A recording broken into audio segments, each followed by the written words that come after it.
আজ আমি শুক্তো রান্না করেছি। শুক্তো রান্না করার জন্য প্রথমে আমি কড়াইতে সাদা তেল দিয়ে বড়িগুলো ভেজে তুলে নিচ্ছি। এবার আমি করলা কেটে রেখেছিলাম সেটাও দিয়ে নিয়ে ভেজে তুলে নিচ্ছি, আর বেগুনটাও ভেজে তুলে রাখছি। ওই তেলের মধ্যে আমি 5 ফোড়ন আর শুকনো লঙ্কাটা দিয়ে নাড়াচাড়া করে পেঁপে, আলু, রাঙালু আছে আর কাঁচকলা, গাজর এগুলো দিয়ে একটু নাড়াচাড়া করে নিয়ে আদা বাটা আর রাঁধুনি গুঁড়ো দিয়ে নাড়াচাড়া করে নিচ্ছি। পরিমাণ মতো লবণ দিয়ে নিচ্ছি, দিয়ে মশলাগুলো কষে একটা কাঁচা লঙ্কা দিয়ে নিলাম আর অল্প পরিমাণে জল দিয়ে এটাকে ফুটিয়ে নেব। সবজিটা একটু ফুটে গেলে তার মধ্যে আমি হাফ কাপ পরিমাণ দুধ দিয়ে দিলাম। দুধ দিয়ে একটু ফুটিয়ে নেওয়ার পরে এতে আমি 1 চামচ পরিমাণ পোস্ত বাটা দিলাম, দিয়ে এটা ফুটিয়ে নিচ্ছি।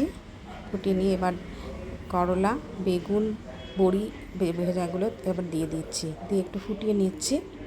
এবার জিরে, ধনে আর গোটা গরম মশলার গুঁড়ো আমি এটা দিলাম, আর দিচ্ছি 1 চামচ পরিমাণে ঘি। আমার শুক্তো রান্না মোটামুটি রেডি হয়ে গেছে। এবার নামিয়ে আমি এটা পরিবেশন করব।